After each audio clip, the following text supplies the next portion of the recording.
Alright, sorry for the long wait. It's been quite a while since I've had a video up, but I've been quite busy with school, and I wasn't actually originally going to do this until after school finished, but I got a package in today that I wanted to do a video, but I wanted to do this one first, so there you go. So this is a review of Natsuki Takaya's series called Phantom Dream. Now as far as I know, this is, it is her, like, a first official published series that she made.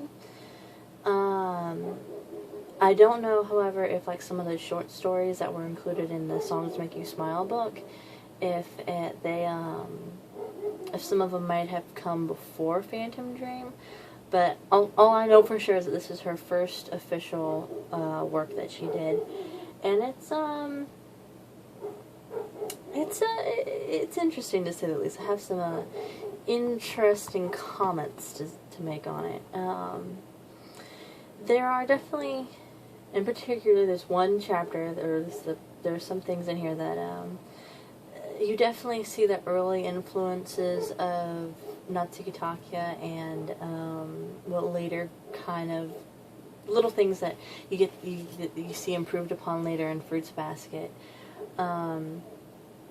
But, yeah, so this is, I have kind of a lot of things to talk about. Yeah, I'll get into it. So let's just get into this. So the story of Phantom Dreams follows Tamaki Otoya, Tamaki Otoya, who he is from a family of these ancient summoning priests. So, and he's like the last in his line. So, basically, and it's something interesting that his mom brings up is that, basically they summon these little creatures. Well, they have two different kinds of creatures they can summon, and that they either use to track or they use to cleanse people or to what's the word? I'm forgetting it. I'll just say cleanse for now. And what they do is that, so the first one that they have is, they can summon a smaller one. It's supposed to be the easier one that they can summon. I forgot what it's called, because there's a lot of really long Japanese names in here that it's like, I don't remember what they are. But there's a small one where it's usually like some kind of small little creature that they use to, like, track down these evil spirits that possess people. And then they have a bigger spirit that they can summon that will... they use that to help, like, cleanse people from the spirits. And the interesting thing, of course, for Tamaki is that something that his mom says pretty early on is the fact that he's kind of strange, considering that, well, of course, he's the last in his line of these ancient summoning priests, but more importantly is that it's kind of weird because usually how it goes is that the smaller spirit they use for tracking, like all the other previous priests, it was very easy for them to summon the little small spirit, but in the bigger cleansing spirit, it usually was a lot harder for them to summon it, and like,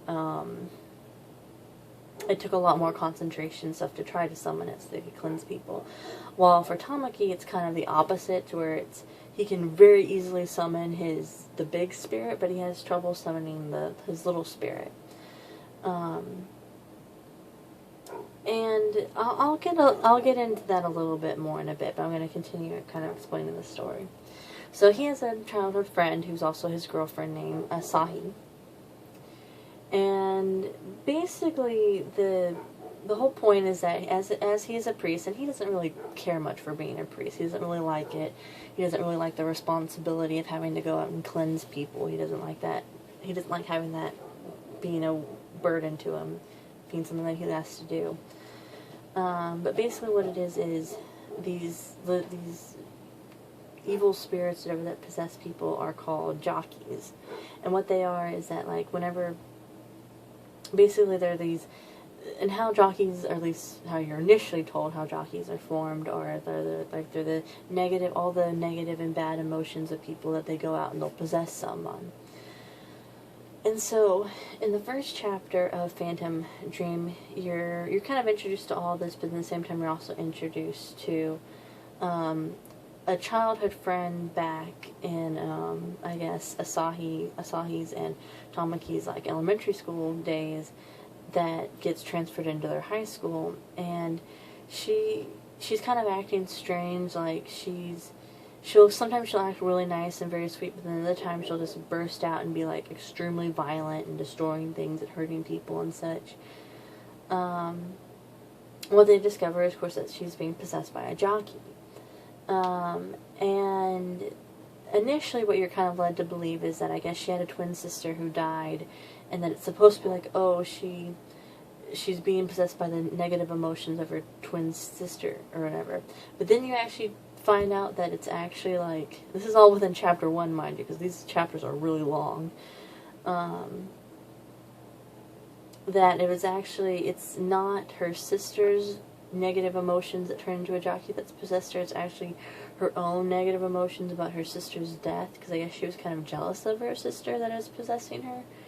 It's kind of weird, but they cleanse it out of her, and she's able to come back, and she's now her normal self again. And it's kind of interesting. It's okay. You get a little build up. You get a little, just a little taste of what the series is kind of going to be about. It's like, okay, getting there. It's kind of cool. I'm kind of getting there. And I'll get back to their friend their friend character in a little bit here, because that's gonna be interesting. So the next chapter, chapter 2, is like, it is honestly, out of this entire series, chapter 2 is probably my favorite chapter in this entire series, because it is an amazing chapter, and it is also probably the closest chapter that is like Fruits Basket. It's not entirely, but it's the most, like, emotionally charged, well, not charged, but emotionally pulling, like, really beautiful chapter that is the most similar to how Fruits Basket handles its emotions and dramatic points and whatnot. And so what you discover is Tamaki's still having trouble summoning the little spirit that goes out and can track where these little jockey possessions are, or where a potential one might be. Because I didn't explain this. It's jockeys, when they possess people, I mean, they don't completely possess them, and that, I mean, they do, but they don't, because if the person's kind of acting is like calm and whatnot, they'll act like them normal selves, but if they kind of get emotionally charged, the jockey will take control then, and will start, like, hurting and attacking the things around them and the people around them, and can, like, break windows and really hurt people, send people to the hospital and such. So that's why you have to track. That's why you have the little spirit in order to track them down. So he's still struggling with that, but then you get introduced to this boy who what you find out is that he's a boy he's very sweet and he's very gentle, but he's possessed by a jockey himself. And what you find out is that he had actually committed suicide, and the only reason why he's alive at the current moment is because all the negative emotions that came from the reason why he committed suicide brought out the jockey, and the jockey possessed him and brought him back to life. So the jockey is literally the only thing keeping him alive. So, like, when he's calm and he's, kind of by himself sometimes, he'll act normal, and, like, he won't attack anything and everything will be good. But then as soon as he gets even just a little bit emotionally charged, he'll just start, the jockey will possess him, and he'll just start attacking things and people and hurting them. Now, what you find out is that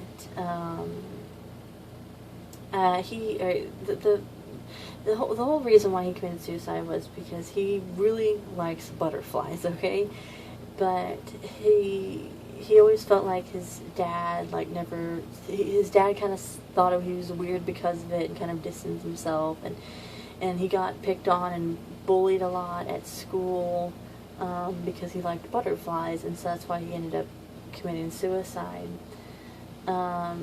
Because, you know, he didn't really find that he had any worth in life. He didn't think there was anything important for him. And then, this is what I mean by this is very fruits basket like this.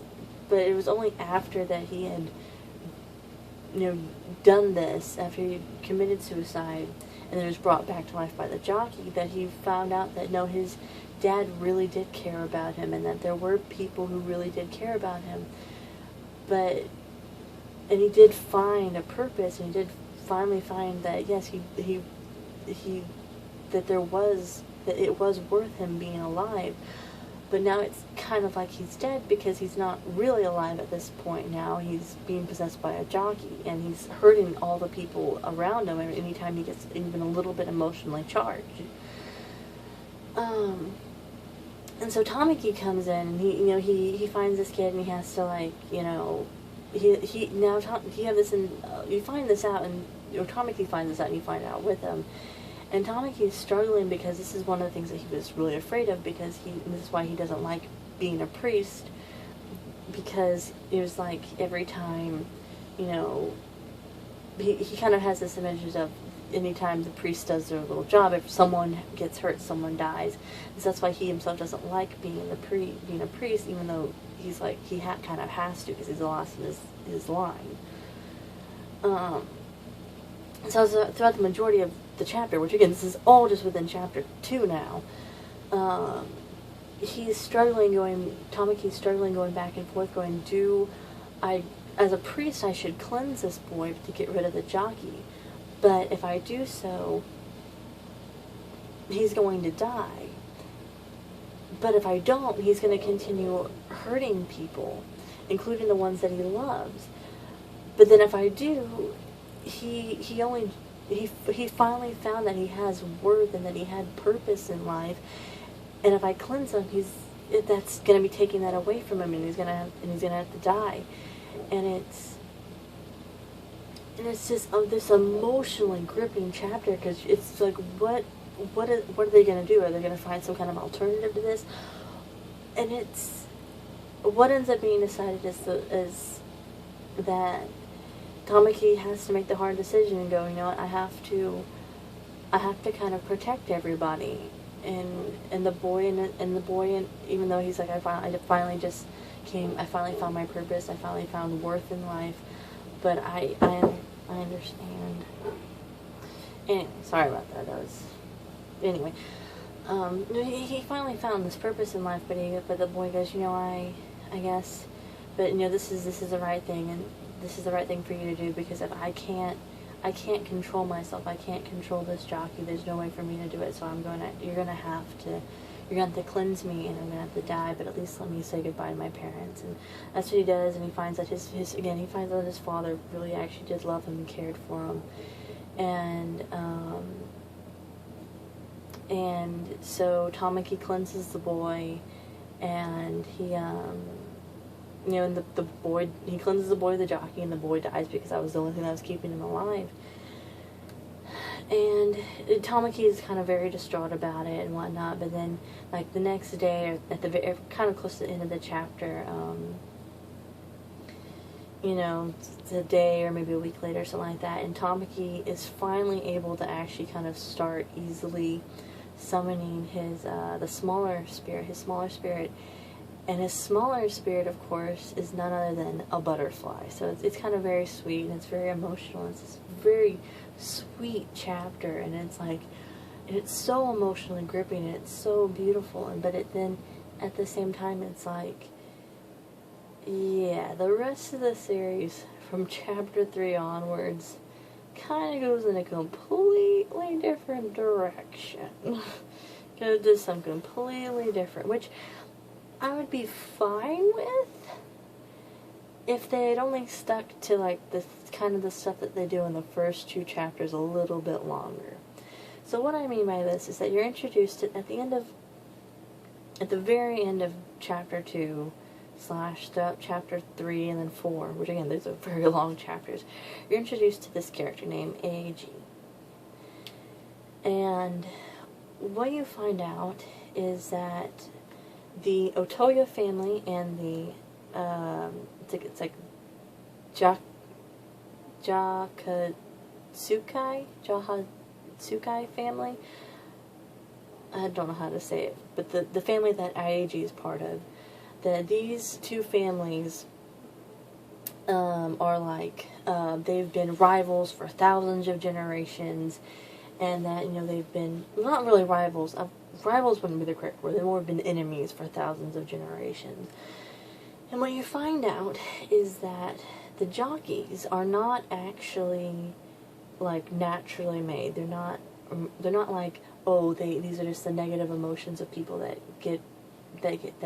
come to life and then possess people. These are actually creatures that the Jahotsukai, I don't know how to say it, but Eiji's family line actually creates and then makes them possess people. And it possesses people by focusing on their negative, by attaching on to their negative emotions. And that apparently, like the high, I don't want to say high priestess, but like the head of the Jahots, Eiji's family, like wants to turn everybody into, like, possess everyone with the Jaki, and then like have everyone they consider like the lower Jakis like be sacrificed to like rebirth their queen or something.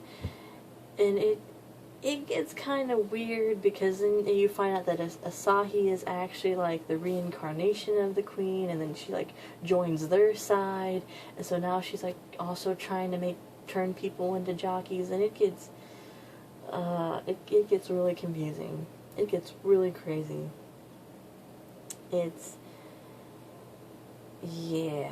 Now, I don't have anything wrong with it, but it's like, I have nothing wrong with it changing into that kind of story. My main problem is that it kind of went there too soon. It didn't focus enough on building the characters more and building the relationships between the characters, and you kind of really getting to see them work their powers more, because like the former childhood friend of these two, yeah, she like rarely shows up after that first chapter. I think she maybe appears in chapter 2, and then she maybe appears for a couple of pages, like very occasionally throughout the series. And then the whole butterfly, and then his smaller spirit animal that he can summon with the butterfly, you don't see him like using it all the time. You only see him like occasionally using it, and like it's not like, oh, he was training and trying to really kind of hone in and really trying to practice summoning it properly and stuff. And it just, yeah,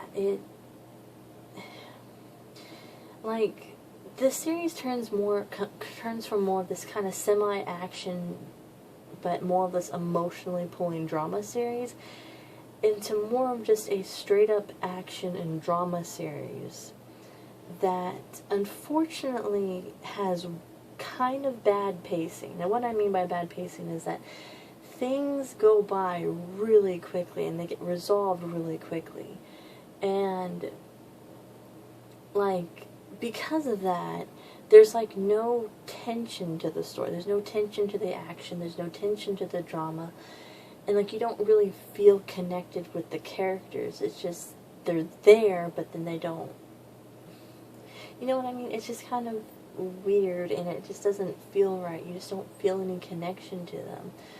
Like, it really throws you off, because in book 4 over here, like the last chapter in book 4 is like, what is it? It's actually like, oh, well, this chapter, Natsuki Takaya actually says that this chapter is like, well, even though it's in book 4, I actually meant for this chapter to be like in between chapters 2 and 3, or 3 and 4, something like that.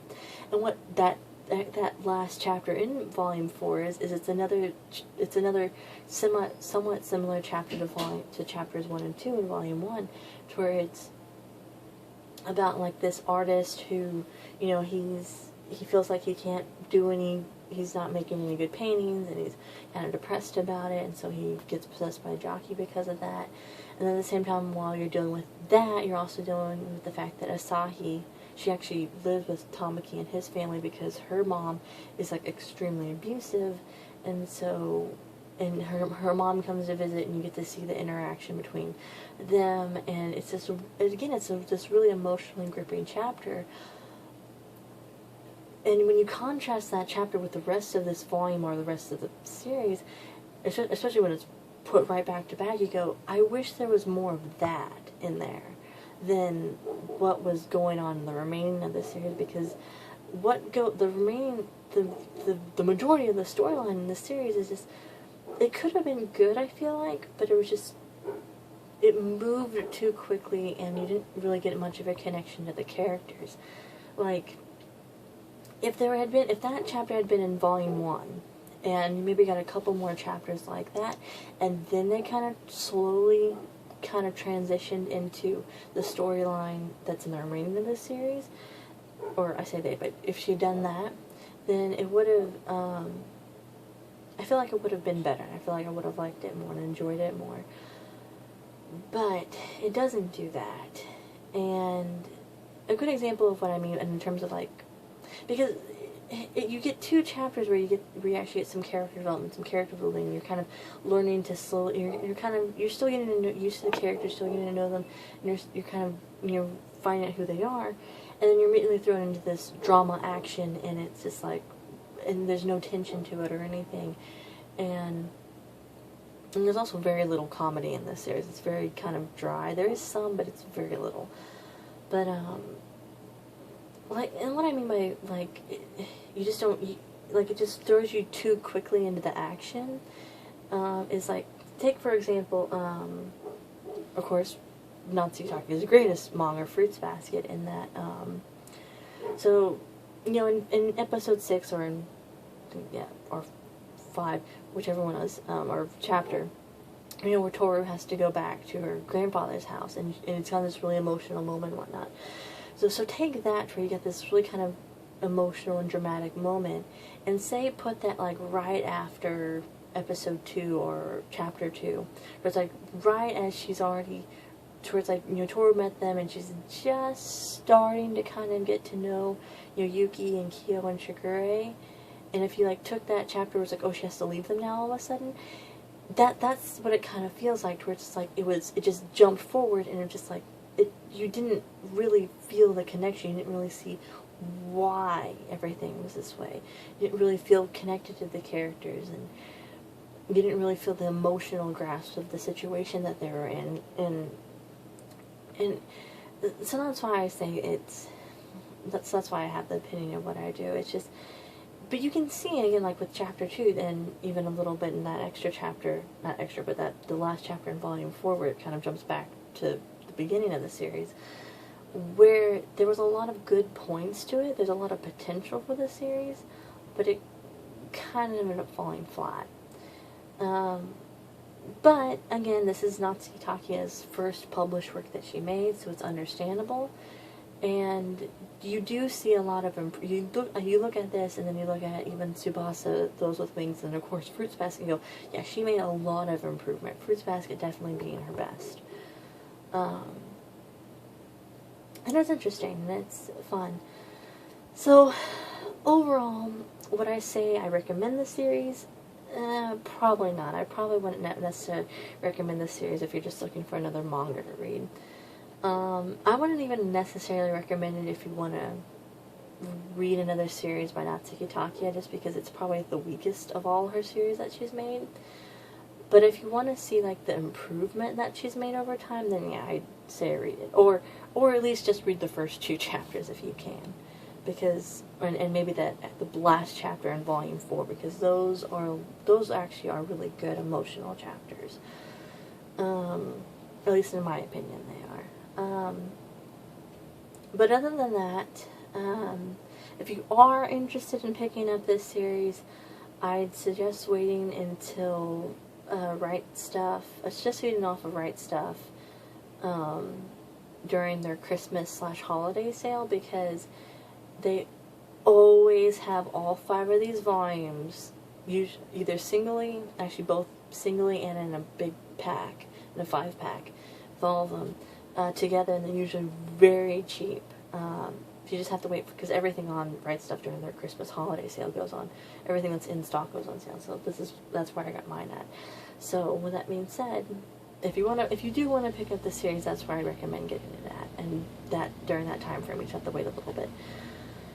But other than that, yeah, that's my opinion on Phantom Dream. It's a kind of series. Definitely, out of all of her main works that she's made, this is definitely the weakest. But it's her first main story, so it kind of makes sense. So, with that being said, I guess thank you for watching, and bye for now.